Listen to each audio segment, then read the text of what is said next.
Good evening, welcome to the Professor Maima show. Hope you are doing well wherever watching me around the world. Please subscribe, share and like this video.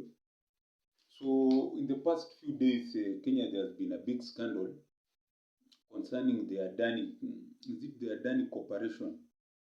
So this is what happened. The Kenyan government had signed big contracts with the Adani company or the Adani group, which is owned by the billionaire known as Adani, is worth over $40 billion. Is in the top 20 richest people in the world. So it's always controversial and all that. So Kenyan government had given Adani some contracts to revamp the Kenyan, it's called Jomo Kenyatta International Airport. That's the biggest airport here in Kenya. Nairobi, it's situated in Nairobi, the capital city of Kenya. And then on the other side, we also have the energy sector in Kenya. It's called the solar lighting or something like that, because Kenya has a big problem in terms of power supply. We're always having blackouts every other day. Like the other time we're having power blackouts every other day, and it's always continuing. So we have an issue with the energy. So Adani was given contracts to revamp the Jomo Kenyatta International Airport and also to provide solar energy, isn't it? Now that's what I'm talking about. Kenyan Adani tragedy. Kenyan Adani tragedy. So here in Kenya, more so in Africa, people who enter government not to serve its people. It's about stealing and becoming rich. So here in Africa, the biggest rich people, the billionaires are politicians. In the developed countries, billionaires are innovators like Elon Musk. You have Bill Gates. We have Zuckerberg of Facebook. You can name them on and all. So in America and developed countries, the so-called developed countries, I always wonder why Africa is always called the third world, and yet we have all the minerals. I'll talk about them in a minute. So in the developed countries, Europe, America, the people who are billionaires are builders, innovators. Here in Africa are politicians. They enter into power. Someone spends a lot of money. Like Kenyan elections is the most expensive. We spend nearly close to $1 billion on elections, campaigning and all that. Yet the same money, if it was to even be used to develop our roads, infrastructure, agriculture, industries, it will create jobs for millions of unemployed youths in this country, isn't it? So now, that's what I'm talking about, Kenyan Adani tragedy. The tragedy in the sense that these contracts were cancelled, which is good by our President Ruto. But the problem is that these alarm bells were rung a long time ago, even before the Gen Z riot. People were talking about these issues, and the Gen Z magnified about about this Adani deal. They talked about many other issues, the issues of the high taxation, police brutality, uh, corruption, you name it, poor leadership, isn't it? But now this Adani deal was also part of it. Me, I had not taken main issue on it until now. People talked about they want to give out our airport to Adani to manage it for 30 years because they're going to use it to renovate it for 200 billion Kenya shillings, which is around, I don't know, can we talk of $200 million? And the money that we use for our revenue when our budget is read is nearly 1.3 trillion Kenya shillings. And we want to give out 200 billion. Yet we can still use our own money to revamp the airport. That one I'm sure, if we close all the gaps for corruption. So now this Adani deal was cancelled after the who and carry from the Gen Zs during the demonstrations, and also whistleblowers. But it happened, this is my thinking, when American, I don't know, put on charges to Adani for, I don't know, corruption. So this is very interesting. When they charged Adani, the real Adani, the president of the Adani group, because he tried to, I don't know, to bribe some American officials so that they could get support his tender, but to build something in, I don't know, in India. So I don't understand. This guy is an Indian, he's bribing Americans so that he can be able to build, I don't know, something in his own country. Why doesn't he just go to his own country and talk to his government and they give him the tender? So he wanted maybe business partners and he wanted to bribe them so that they could, I don't know, do what, I don't know. It's just crazy. You know, these people who are rich, some of them engage in some things you cannot explain, shady deals. That's what I'm talking about. The Kenyan Adani tragedy. These things should have been stopped from the word go. I'm sure they did due diligence. That one I'm sure. They have intelligence, but they are told that this person is corrupt. But you see, that's alluring to some officials, African leaders, because this person bribes. We are hearing you who was bribed. Some claims certain government officials got money. Who knows? But you know what I know? This was a corrupt deal, and it will have meant that the airport will have been in foreign hands for so many years. And don't know how they manage them. You understand? Yet our neighboring countries, like I don't know, the talk of Tanzania or Rwanda, they had rebuilt the airport using their own money.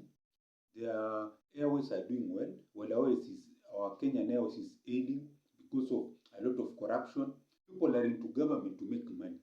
When I was a young boy, Kenyan Gen Zs in the 80s and 90s, Kenya also used to be top in Africa. In fact, it used to be Egyptian Air and then Kenya Airways number 2. Ethiopian Airways has overtaken us. Rwanda Airways is going to overtake us. You have the other one, Ugandan Airlines, which had collapsed under Idi Amin, is coming back. Is going to take over, isn't it? That's what I'm talking about, the Kenyan Adani tragedy. You see, if you were to ask me, we don't need to engage in all these circus. Our leaders, you know, Kenya, we need to, let's get our basics right. Grow our industries, local industries, create jobs, have more people to pay taxes, and then use that money that you are gaining to rebuild our own infrastructure. Like now, I hear they want to build the SGR all the way to Western Kenya. That's good. It's costing 400 billion, I don't know, 400 billion. They're getting money from outside.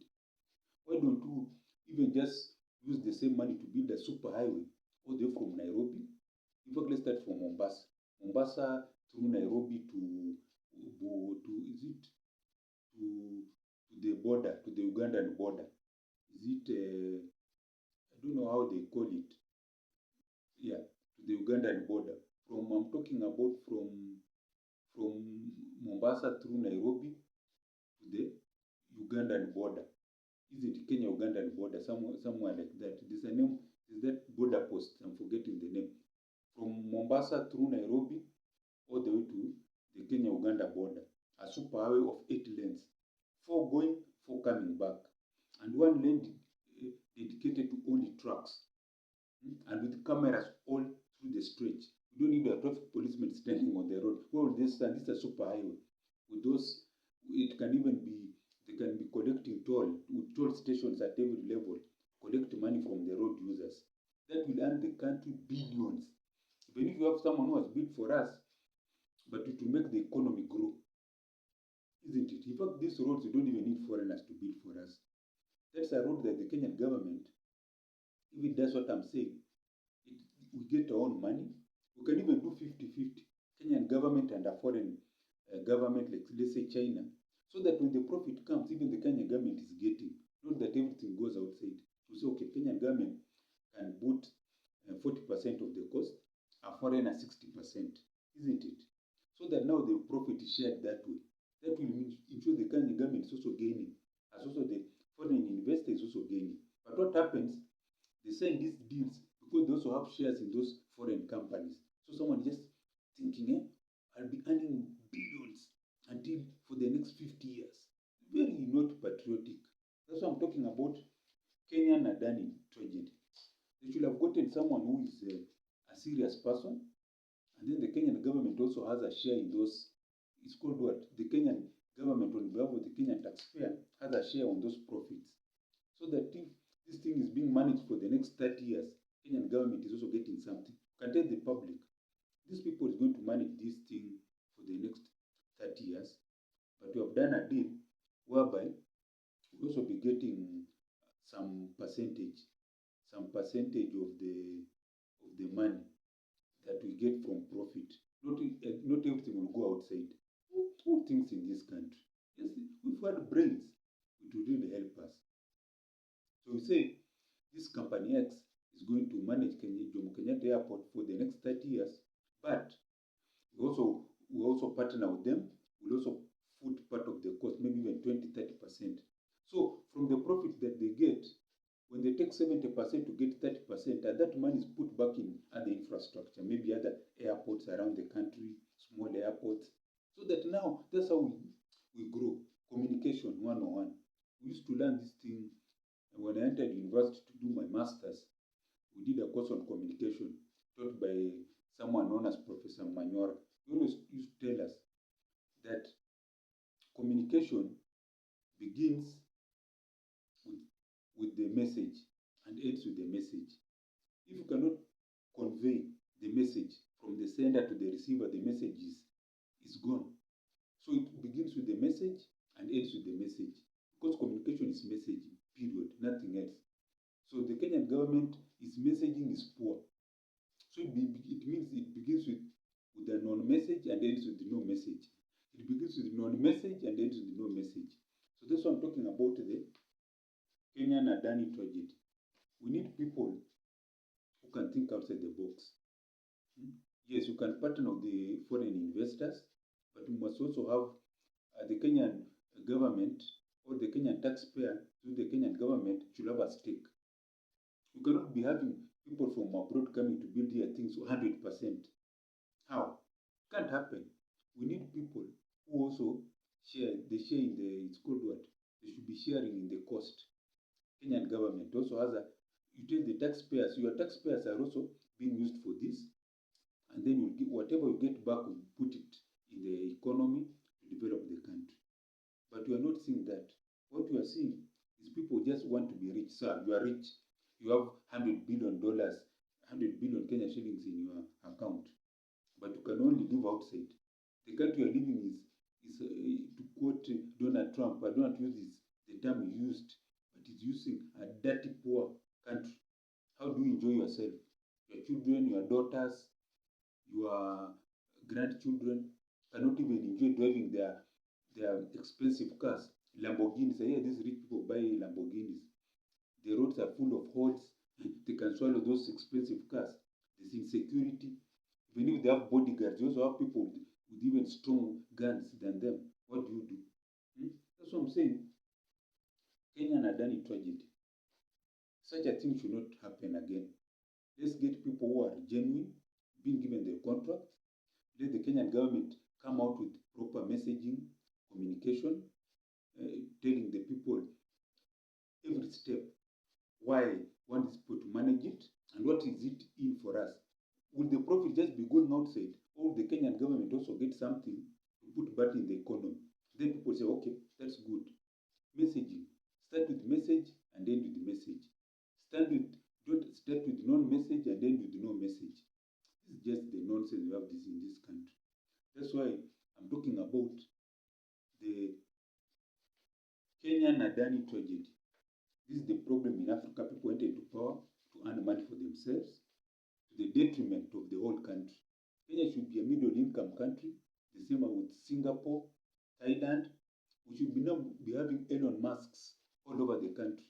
Our young Gen Zs should be Elon Musks, small Elon Musks around, developing things that are creating factories every other day. In fact, we should have been, the Kenyan government should be telling us, the president when he's giving his speech of the nation, the one he did last week, should be telling us this year have registered 300 new companies, startups, both foreign and local, and they have employed maybe 2 million people. That's what I want to hear from him.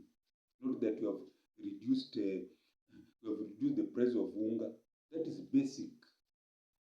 A country like Kenya should not be suffering about food. That should just be common, that every man or woman in this country can afford food, can afford a good, decent house, can afford a car, can travel on good roads. There's commuter transport, mass transport, trains, I don't know, electric buses. private cars. There's good security. Our police officers are in good cars, guns, what have you. What else?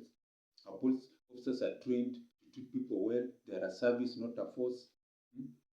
We have well-paid teachers, whether they are teaching play group or university, being earning good money, investing in the country.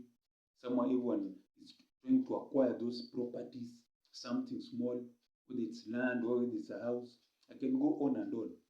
That's what I'm talking about. Kenyan Adani tragedy. Africa needs to change. This, there's enough to go around, but not enough for one man's greed. There's enough to go around in Kenya, but not enough for one man's greed. Yes, this is the Professor Maima show. I want to pray for you who's watching me, that you have a long life, that you become rich and prosperous, not only you, your children, grandchildren, and all your generations. And two, all your dreams become reality.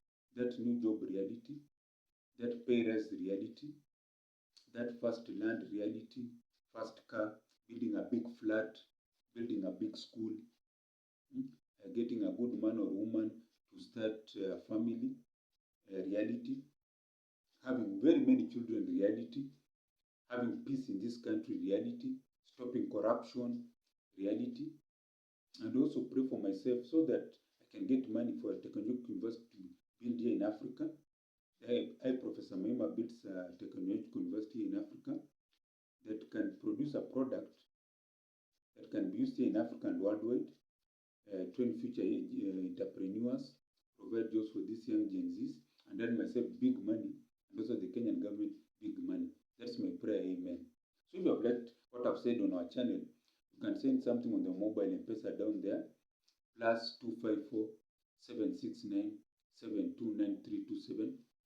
I'll repeat again, mobile M-Pesa, +254 769 729327. And as I always say, Gwaheri ya kuonana, Gwaheri.